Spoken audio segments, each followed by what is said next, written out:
నూతన మద్యం విధానంపై మండల ప్రజలకు కోసంగి ఎక్సైజ్ సిఐ భార్గవరెడ్డి సూచనలు.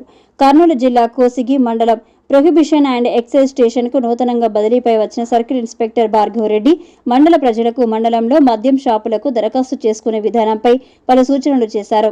గత 4 రోజుల క్రితం ఎమ్మిగనూరు నుంచి కోసిగి ఎక్సైజ్ స్టేషన్కు బదిలీపై వచ్చిన సిఐ భార్గవరెడ్డి కొత్త మద్యం దుకాణాలకు దరఖాస్తు చేసుకునే అభ్యర్థులు వెబ్సైట్ ద్వారా ఆన్లైన్లో దరఖాస్తు చేసుకోవాల్సి ఉంటుందని, ఆన్లైన్ విధానం అర్థం కాని వారు కోసిగి ఎక్సైజ్ స్టేషన్లో ఇప్పటికే ప్రారంభమైన దరఖాస్తుల ప్రక్రియ 9వ తేదీ సాయంత్రం 5 గంటల వరకు దరఖాస్తు చేసుకోవడానికి అవకాశం ఉంటుందని, కోసిగి ఎక్సైజ్ స్టేషన్లో దరఖాస్తుల కొరకు 2 కౌంటర్లు కూడా ఏర్పాటు చేయడం జరిగిందని, నూతన మద్యం దరఖాస్తుల విషయంలో కోసిగి ఎక్సైజ్ పోలీస్ స్టేషన్ ఒక సహాయ కేంద్రంగా పనిచేస్తుందని, ఆసక్తి గల అభ్యర్థులు కోసిగి, పెద్ద కడబూరు మండలాలకు గాను దరఖాస్తు చేసుకోవచ్చని మండల ప్రజలకు సూచించారు.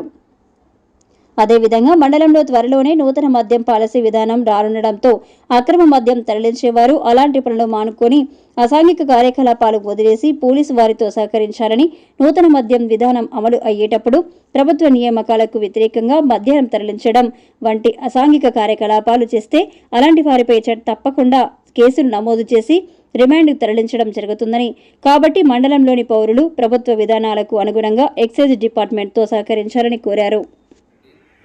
నేను కొత్తగా జరపబడిన ట్రాన్స్ఫర్స్లో కోసిగి ప్రొహిబిషన్ అండ్ ఎక్సైజ్ ఇన్స్పెక్టర్గా ఎమ్మిగనూరు నుంచి ట్రాన్స్ఫర్ కాబడి ఇక్కడ 30వ తారీఖు 9వ నెల 2024న ఛార్జ్ తీసుకోవడం జరిగింది. కోసిగి సంబంధించి 1వ తేదీ నుంచి మనకు 9వ తేదీ వరకు మద్యం షాపులకు కొత్త మద్యం పాలసీ ప్రకారంగా షాపులకు దరఖాస్తులు స్వీకరించబడతాయి. అందుకు సంబంధించి మనకు స్టేషన్లోన 2 దరఖాస్తు కౌంటర్లను కూడా ఏర్పాటు చేయడం జరిగింది. ఇక్కడ ఇది ఒక హెల్ప్ డెస్క్ లాగా పనిచేస్తుంది.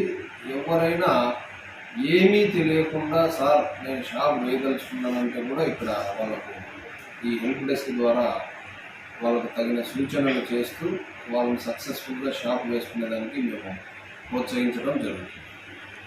9వ తారీఖు సాయంత్రం 5 వరకు ఎవరైనా కూడా అప్లై చేసుకోవచ్చు. ఆన్లైన్ ప్రాసెస్లో దీన్ని అప్లై చేసుకోవాలి. hpfsproject.com hpfsproject.com అని కొట్టినట్లయితే దాంట్లో ఫస్ట్ యూజర్ రిజిస్టర్ చేసుకోవాలి. ఆ రిజిస్ట్రేషన్ తర్వాత అతను 2 లక్షలు కలిగి ఉన్నట్లయితే దాని ప్రకారం చలానా దాంట్లోనే నెట్లోనే తీసి అతను దరఖాస్తు చేసుకోవడానికి సౌలభ్యం కల్పించడం జరిగింది. ఇంకా వాళ్ళకి చేత కాకపోతే ఇక్కడికి వస్తే మేము గైడెన్స్ చేసి వాళ్ళ చేత సక్సెస్ఫుల్గా షాప్కి టెండర్ వేయించడం జరిగింది. కోసి వరకు కోసిలో ఎక్కువగా అక్రమ మద్యము, ఇసుక, గుట్కా, మట్కా వీటిపైనే ఎక్సైజ్ డిపార్ట్మెంట్ వాళ్ళు చాలా ఫోకస్ చేసేవాళ్ళు. ఇప్పుడు మీ దృష్టి దేనిపైన ఉంటుంది సార్? ఇప్పుడు మీరు గమనించాల్సింది ఏంటంటే సెబ్ అనే ఒక డిపార్ట్మెంట్ను రద్దుపరుస్తూ పాత ప్రొహిబిషన్ అండ్ ఎక్సైజ్ విధానాన్ని తీసుకురావడం జరిగింది.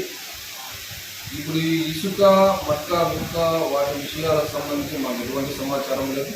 ఉన్నతాధికారులు వాటి మీద ఏదైనా కానీ మనకు కూడా అధికారం ఉంది, ఇవి చేయండి అని చెప్తే తప్పకుండా వాటి మీద కూడా కఠిన చర్యలు తీసుకుంటాము. యాజ్ ఆఫ్ నౌ లిక్కర్ అనే దాని మీద మాత్రం